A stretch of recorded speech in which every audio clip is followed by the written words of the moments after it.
The first thing Mara Voss heard was the sound of her ex-husband's footsteps pounding against the marble floor behind her. She didn't look back. Her bare lungs burned. Her bruised arms screamed with every movement. One of her shoes had fallen somewhere behind her, but she kept running through the bright lobby of the Grand Meridian Hotel, her heart beating so violently that she could barely hear anything except the terrifying memory of Silas Crow shouting her name. For 3 years, Mara had believed she could survive him by staying quiet. For 3 years, she had hidden bruises beneath long sleeves, smiled at neighbors, and convinced herself that tomorrow would somehow be different.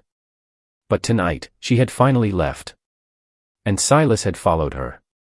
Mara crashed through the hotel's glass entrance, desperate to disappear among strangers. But the moment she stepped inside, she froze. A massive man stood near the elevators. He was broad enough to block the hallway, covered in tattoos, with a gray beard and eyes so cold that even the hotel staff kept their distance. Heavy chains hung from one of his hands. Everyone in the city knew the rumors about Rafe Calder. Some called him a criminal.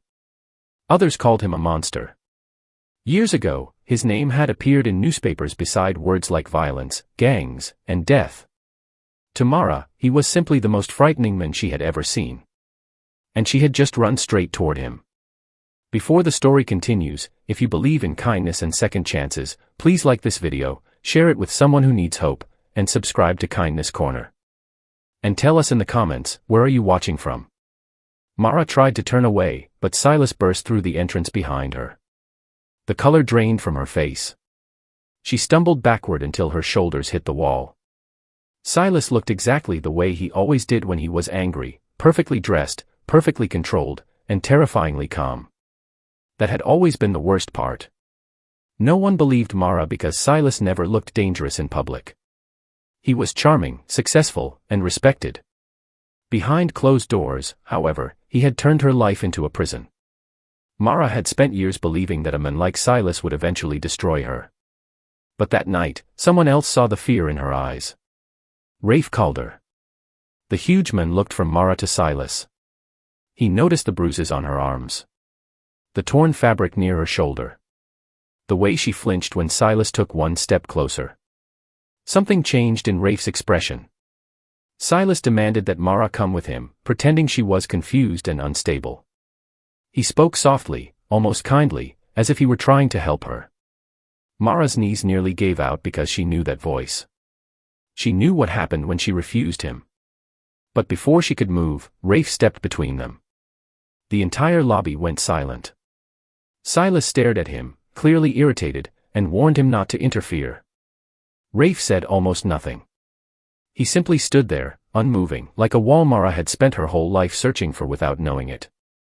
Silas finally made the mistake of grabbing Mara's wrist. Rafe moved faster than anyone expected. He caught Silas's arm and pulled it away from her. There was no wild fight, no dramatic explosion. Just one terrifying moment when Silas realized that the man standing before him was not impressed by his money, reputation, or threats. For the first time in years, Mara saw Silas afraid. Security arrived moments later, followed by the police. At first, Mara could barely speak. Her entire body shook as officers asked questions. She had spent so long protecting Silas's secrets that telling the truth felt more frightening than running from him. Then Rafe did something she never expected. He sat down several feet away from her and lowered his eyes. He didn't pressure her. He didn't tell her what to do. He simply said that she had survived this long, and that whatever happened next should finally be her choice. Those words broke something open inside her. Mara began to speak. She told the police everything. About the bruises. The threats. The nights she had slept with one eye open. The money Silas controlled. The friends he had isolated her from. The countless times she had almost left but convinced herself she was too weak. By sunrise, Silas was gone. And Mara was still standing.